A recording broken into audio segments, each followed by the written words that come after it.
Hey guys, we're back with our next episode of Sryth, our fantasy text-based RPG. Listen, I started this quest and I looked over to the camera and I could see that nobody could see anything, which was super annoying.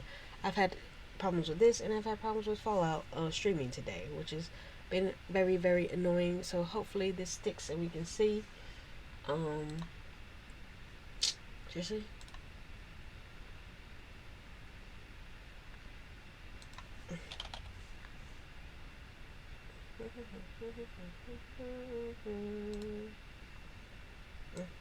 So I'm in the middle of a quest. It was called the Shimmering Pool or something. Um, so I'm down here looking for the Shimmering Pool for an old decrepit man. So hey, let's get back into it.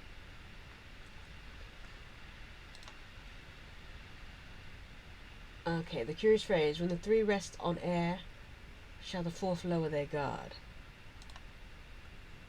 You're sitting in the small alcove just north of the corridor you've been following. A large oval has been engraved in the center of the floor here.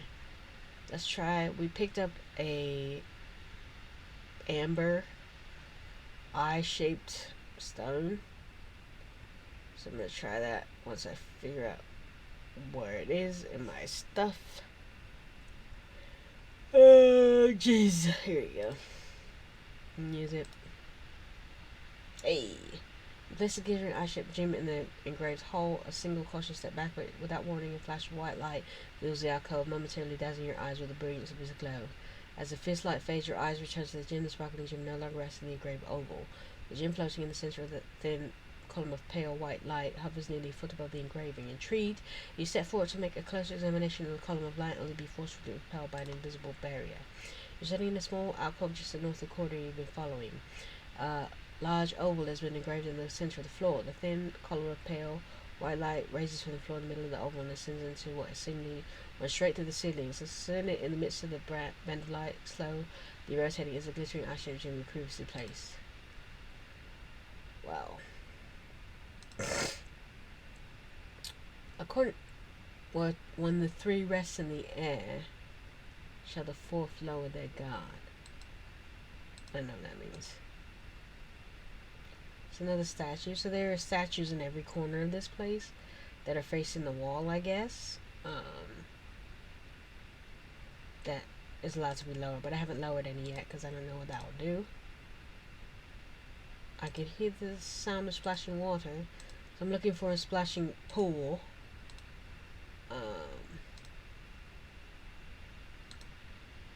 Alright, so we're gonna get a bunch of these gems. So might as well keep using them.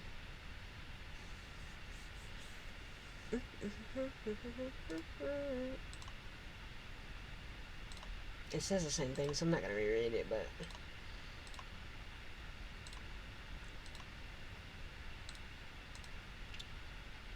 so yeah, so in every corner, this has 4 corners in here, where there's a statue. I'm good. Wow, they're getting busy. We got another gem, sweet. So what I'm gonna do, I think, is put all the gems in place and all the alcoves.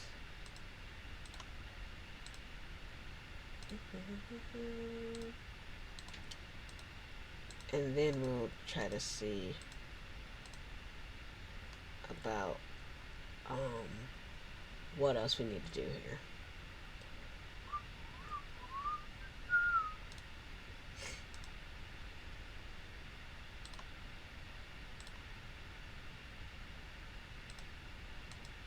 Okay, so there's one over here, there's one up there.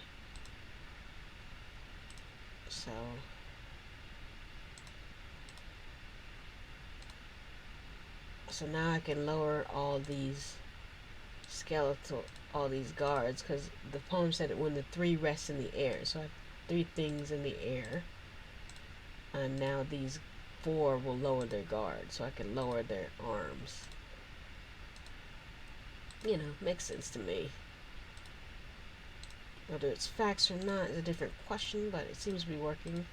So we're going with that. And we got one more, which will probably open a pathway to the center here that doesn't currently have a pathway. We'll then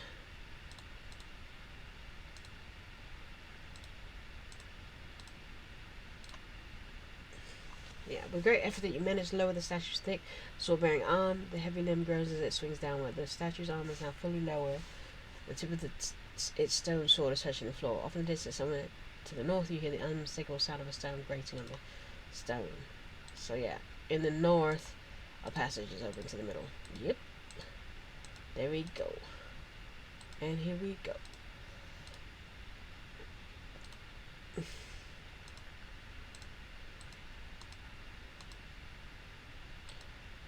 Alright, all the way south. Nothing can stop me. They're really trying to protect this thing. Yeah. Alright, into the center. A massive fountain dominates the center of this broad, square chamber.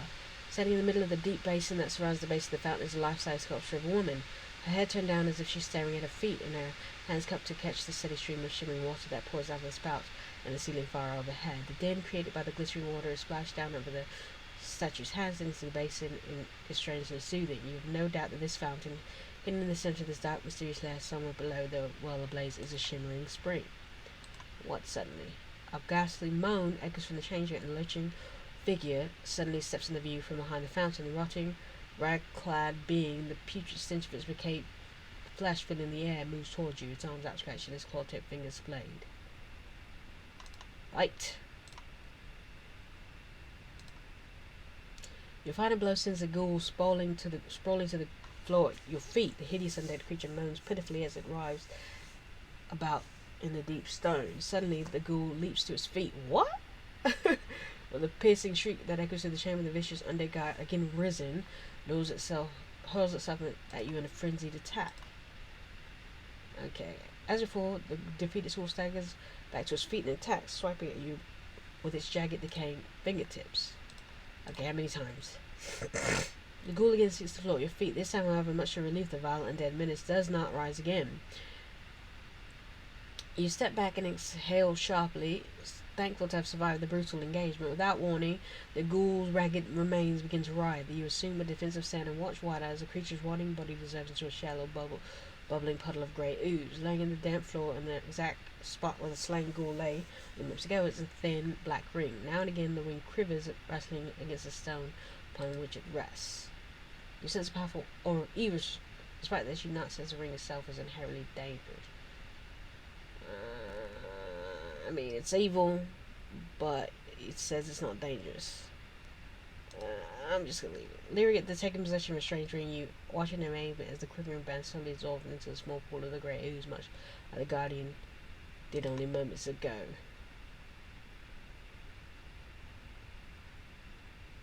Okay. What's this way? A large stone chest stands against the back wall of the broad alcove. Ornate engravings adorn the massive stone container. Much to your surprise, the chest has no visible locking mechanism. It appears it can easily be opened. Okay, open it. Short sword, okay. You lift the heavy stone lid and quickly discover the chest contains a large quantity of gold. After collecting the gold, you clear away a thin layer of debris at the bottom of the chest and are surprised to find a short sword. The weapon bears the mark of a fine craftsmanship. You immediately reach in and take a hold of it. With the chest now empty, you stand up and step back from the massive stone alcove. Alright. Let's go this way and then. And the chest. Split gauntlets. Okay. Now empty. Let's go this way. Open the chest. After collecting the gold, you clear away the thin layer of debris and are surprised to find an opaque black gem. The gem emits a faint hum. Inexplicably, you overcome by a desire to reach it and touch the faceted stone. The instant your fingers brush the gem, a staggering jolt passes through your hand along your arm, rapidly dissipating. The black gem cools for several moments, then slowly disintegrates, with the ancient magic long contained in its core is already infused in you. Okay. Well, we're going to use the vial. We need the vial to get the... Okay. Use. Okay. That's not the vial he gave me, apparently. Stop a vial. Grimy vial. You unsap the grimy vial and hold the bottle underneath the stream of shimmering water falling from the statue's hand. In a matter of moments, the vial is full. You withdraw the filth-covered vessel, replace it softly, and once again secure it amongst your other belongings. Having completed what you set out to do, you realize that you must now find your way out of this gloomy lair. As you prepare to leave the chamber, your eyes suddenly draw back to the statue standing in the center of the well, and what you behold profoundly startles you. The statue standing in the center of the fountain is no longer gazing into the shimmering water collecting in the basin of the feet. The sculpted woman's head is now turned to the north. The statue appears to be staring directly along the corridor. Unnerved by the inexplicable change that has come over the statue and having no desire to remain in the presence of a strange sculpture, you quickly prepare to set off on your way. Yeah, let's leave. Quickly. Oh no. That sound of silver portal takes form against the north wall. The dazzling gate is turning cold, bathing you in its bright glowing pulsing glow hovers only inches above the damp stone floor of the passage. Yes, let's leave. The instant you step into the silver portal, your vision blurs and you're losing all sense of time and place. Then suddenly, without warning, your sight clears and you find you're once again standing in a small courtyard only a few feet from the edge of the wall of blaze. Now and again, the moon peers out through the break in the ceiling of the dark clouds that now churns the sky of Sryth, leaving you to believe that the dawn is still some ways off. You've just begun to wonder when and how you'll meet the old bit man from whom you ventured into the hidden lair beneath the well, when the unmistakable sound of soft footfalls suddenly echoes through the square. You instinctively spin around, prepared to face whoever is advancing upon you from behind. Moving slowly towards you out of the darkness, his eyes darting back across the empty quadrangle, is the old man whose grimy vial you fill with shimmering spring. A wild look momentarily crosses his face as he draws up to you. The look fades and he manages to smile. Then, in a low, croaking voice, he asks if you've been in the spring. Without saying a word, you retrieve the filled vial from among your possessions and hand it to him. His eyes widen as he reaches out and takes a sip of vial. I don't believe what I see, he says, mumbling the last few words as he repeatedly turns the vial over in his hands. I wish that I might have looked upon the spring, but no matter, thank you. The water from the spring possesses properties I do not urge to comprehend, but the water isn't for me. It's for someone very dear, someone very ill. Again, I thank you. And I must go, I must. The sound of voices approaching the courtyard sends your pulse racing. The old man tucks the vial back to the inside pocket of his grubby tunic and flashes a glance in the direction of the narrow lane that leads into Lay Square. The two of you share a quick knowing glance, one of Sryth's roving nightly patrols is making its way toward the well of blades.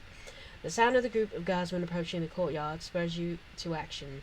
With no desire to be caught out as a carefree, you hurriedly cast your gaze through the dark quadrangle, seeing another way out of the well's gate. Thank you again, friend, croaks the man.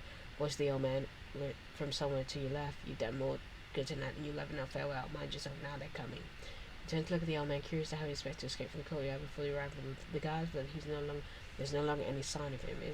If the old bit man has vanished. As you go over the land and splash across the sounds of the mouth of the lane that enters the courtyard, you slip back into the shadows and press yourself up against the wall. Three guardsmen embroiled in a friendly argument over the rules of Trader's Gambit, a popular but difficult game. Card game enjoyed in alehouse throughout the North Broadlands. Move into view and approach the edge of the well of blades. Wasting no time, you still to the gloom and darkness of the lane from where the guards just emerged, passing swiftly along the narrow streets and back to the Blade Square.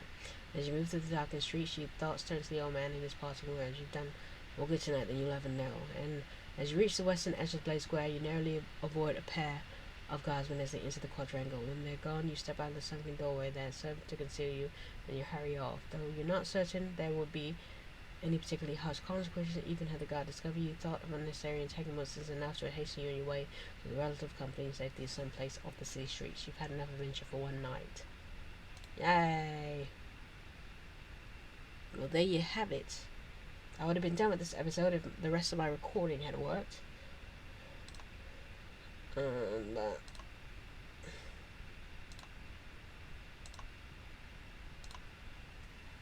Let's hit the next quest, shall we? Shouldn't be too long. Mezaryl's Cellar. Embark. While meandering through the Blade Square marketplace, you meet a young woman with a silver patch covering her left eye. She She is busy setting out an array of weapons for sale on a makeshift table, but is quick to engage you in conversation. After telling her your name, you learn that hers is Mezaryl,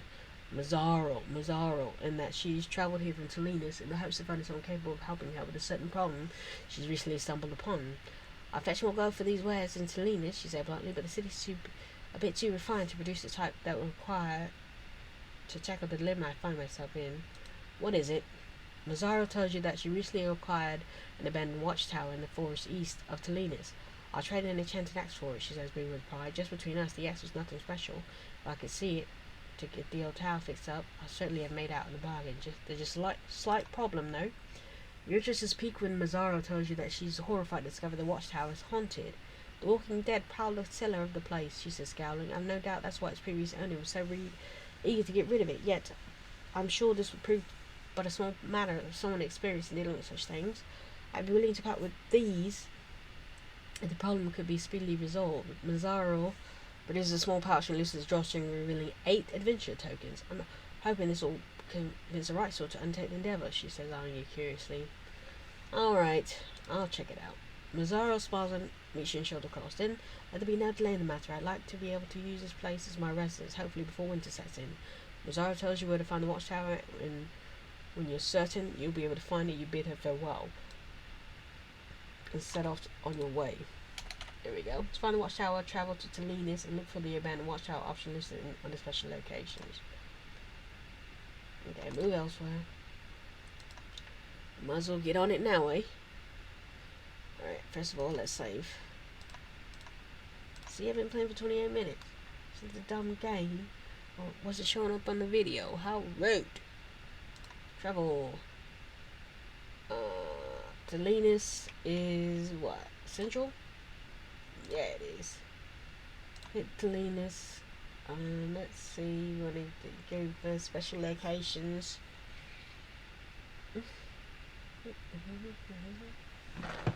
What is a special location, eh? Special location. And that doesn't sound special. That doesn't sound special. Floor Telinus. Abandoned watchtower. Let's try this. Explore. Oh man. Fine.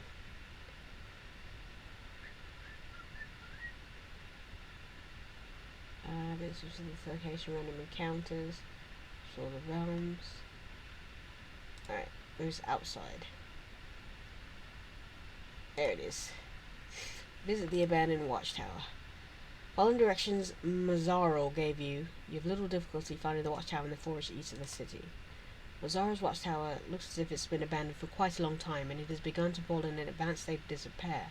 The forest has cracked up, and the stone structure and narrow road that once passed by it to the south is hopelessly overgrown and has obviously seen no recent use. The main doors of the tower are missing, leaving you to suspect that they are likely salvaged for their wood at some point following the tower's abandonment. Let's take a look around. You scout the perimeter of the watchtower and make a surprising discovery. A dozen broad flat stones, which slightly larger than your head, line the ground around the perimeter of the tower, just inside the edge of the surrounding forest. A series of strange runes have been inscribed upon the center of each stone. You recognize these stones as ghoul wards. Enchanted stones designed to keep an evil spirit from leaving its place of hunting. Judging by the moss and ground that cover them, the ghoul wards appear to have been placed here many years ago. So, something's keeping the things here. Alright, let's go in.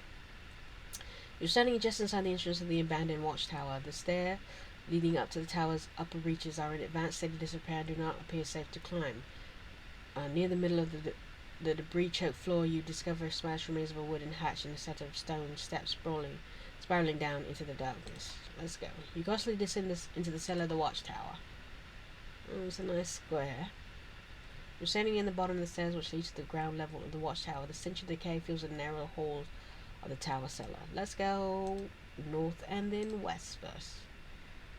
3 greater ghouls. No. Despite your victory, you remain certain that the cellar's passages are still crawling with undead. When you're certain, okay, so it's gonna be a fight until we get rid of everybody.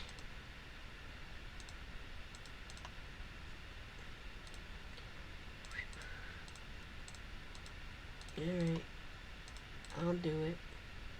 I'm not picking up this stuff. I need to sell stuff I have now. I'm super over encumbered.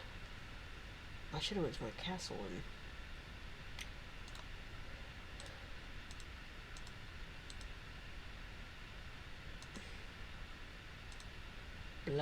black bone. Whatever. Skeletons. Leave your son and put a dent in the vast horde of the undead that infest the watchtower cellar. That's good to know. Let's go back this way. And let's hit it through the middle. And then let's hit it south. That way I've explored every inch of this place, and then we just gotta go around in a circle or a square until we kill everything.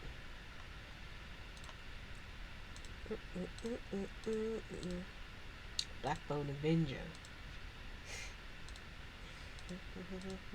I need to do this for my own castle, which I might do after this. They're dwindling.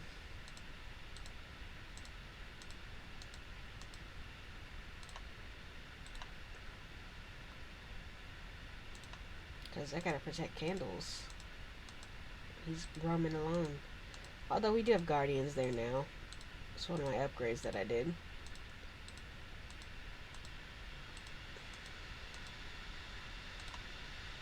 Like anytime, bud. It's dwindling still. It's not empty.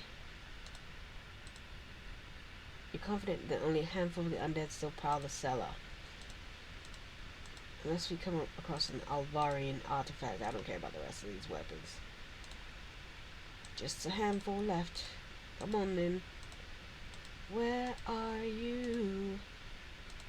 Christmas, why can't I find you?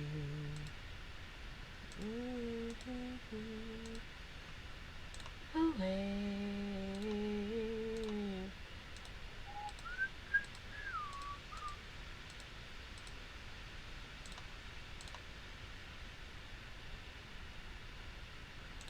Okay, still no.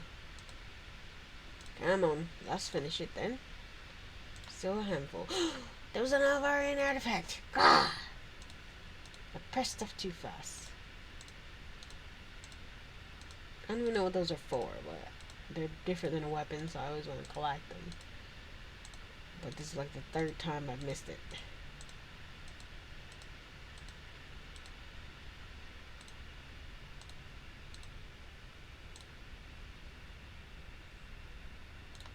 Still more.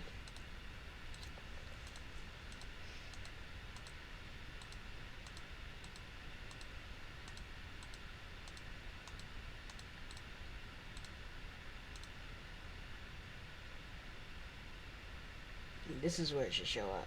With this victory, you're certain there are no longer any undead stalking the cellar passages. Alright, let's leave then.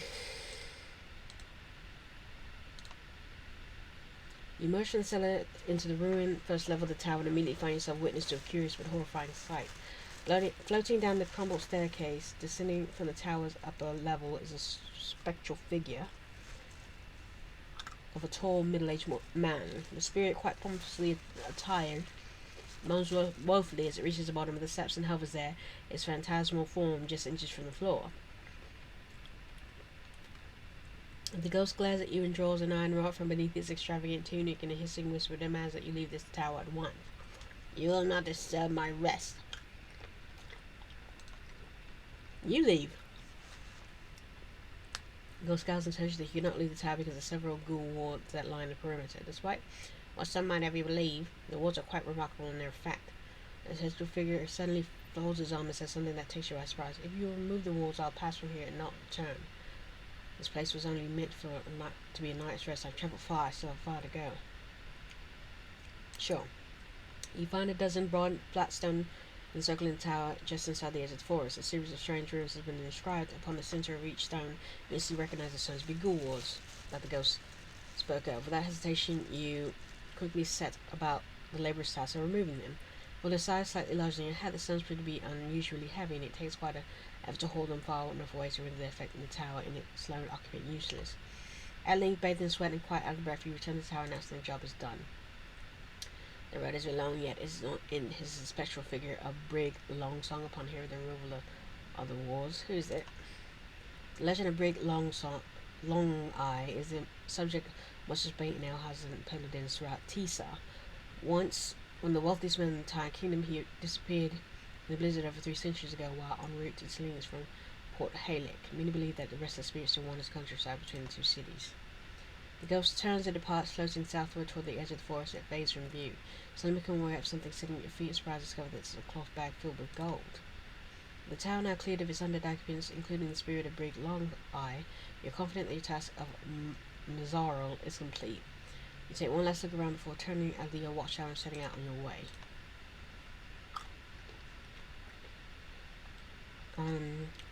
Did she give me something?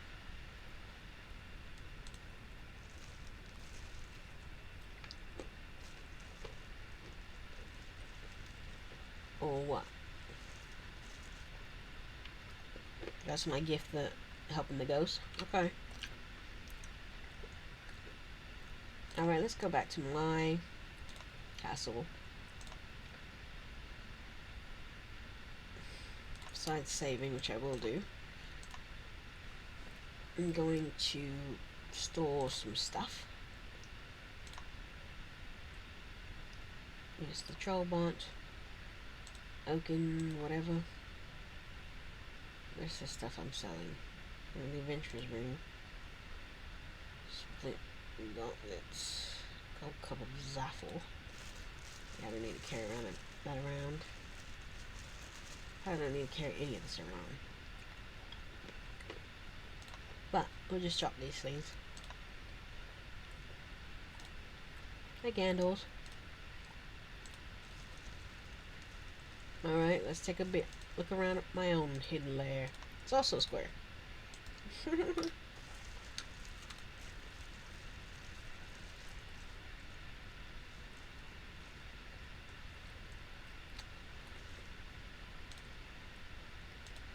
We've already looked at all the books.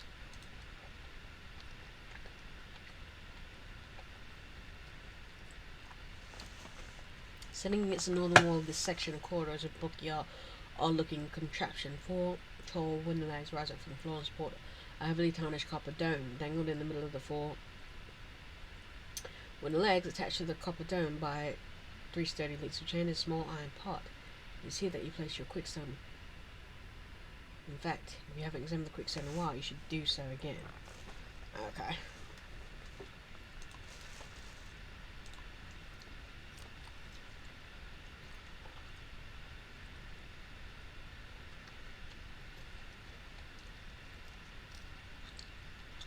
Okay.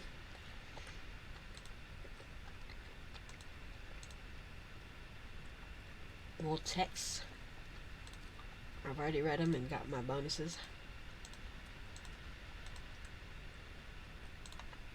Same here. I mean, I don't see any reason we're investigating down here.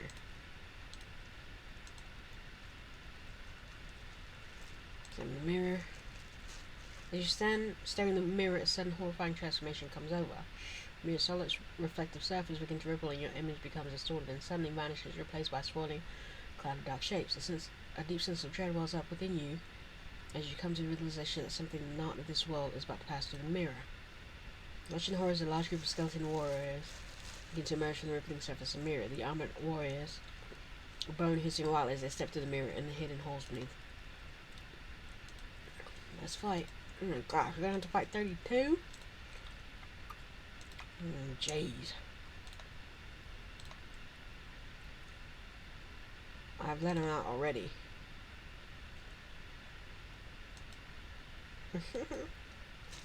When the 31 shows itself.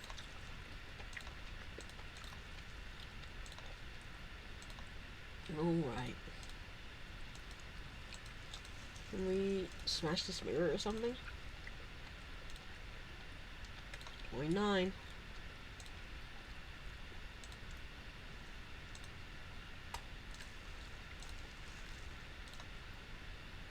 28.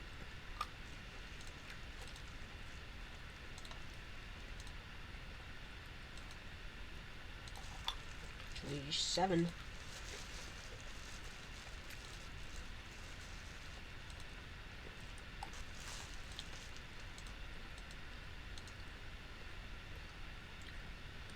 East.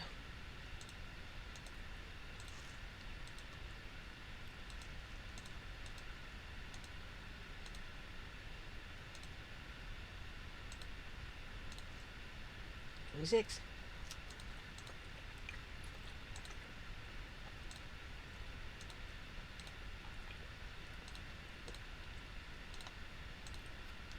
This one's hissing. You're also individual.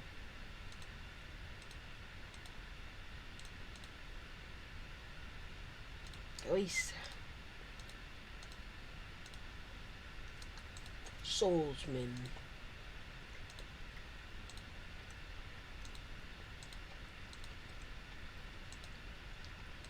Armored Bone Warrior.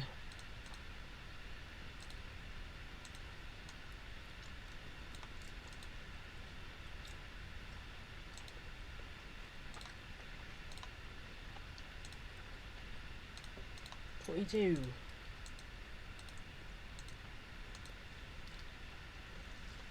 West. .21. Oh, this is slow going.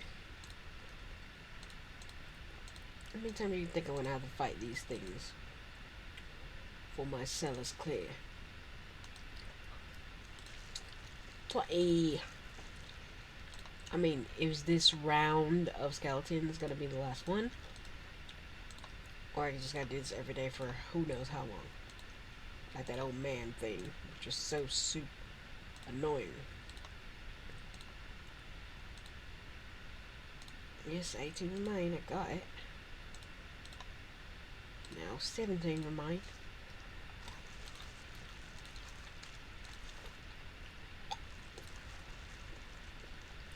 Keep going east.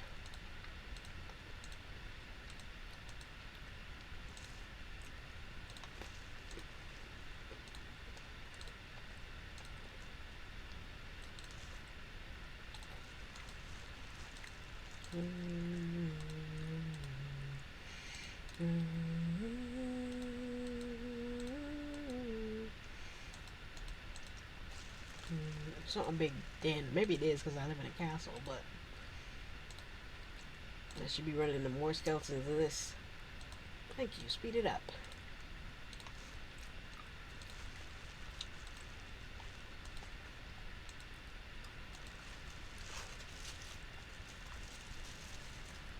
Alright, go ahead and finish my baggie. Jerky and cashews. Delicious.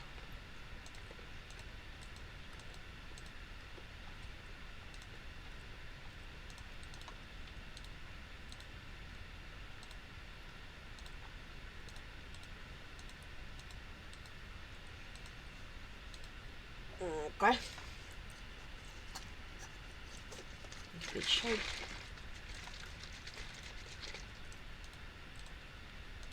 Shake, shake, shake. Shake, shake, shake. Shake your booty. West. South, south, south, south, south, south, south.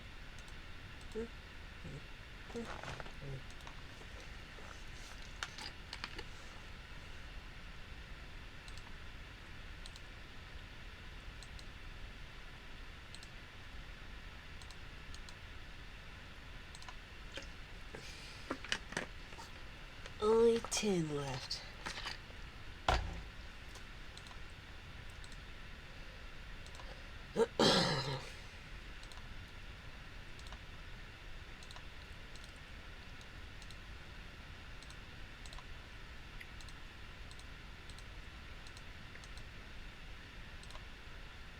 And only 7 left.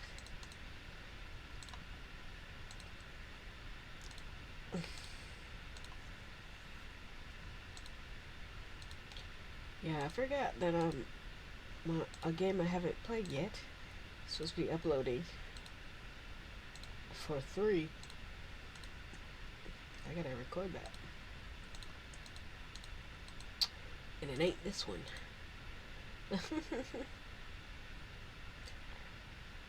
I mean, I just like to do the reading ones first, just because time goes by a little bit faster when you're looking at something and not just reading.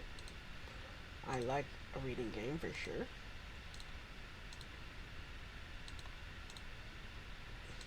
But I know a lot of people like visuals more than anything too, so I don't know. I don't know. Come on, go left.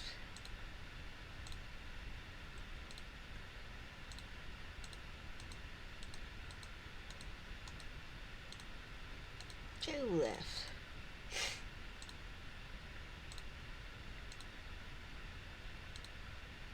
Yeah, we're on the way out of here.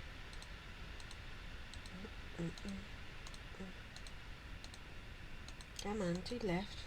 Hit me up. Let me up before it go. Don't leave me hanging on like a yo-yo. What is it majority hissing? Like, stop hissing, weirdos.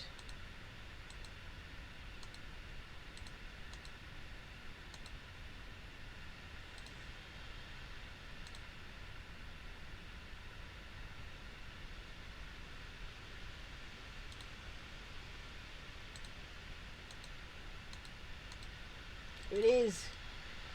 Another hissing skeleton. Alright, that's it. You've slain all last of the 32 skeletal warriors that emerged from the mirror. Take a few moments to reflect upon the gravity of your victory. Wonder if the strange mirror has any further unpleasant surprises. Finally satisfied, you're no longer in immediate danger from the hidden lair you once again set off on your way. Come on. So literally I have to come in here every day? For how long? I'm mad about this. Let's leave. Well, candles, I made you a little safer. I'm gonna save. Alright, you guys, that's gonna be it for this episode. I gotta record that other thing that I'm supposed to be uploading today. Pokemon Shining Pearl, actually. So, thanks so much for hanging and joining me. Until next time, you know what I'm gonna say. Peace.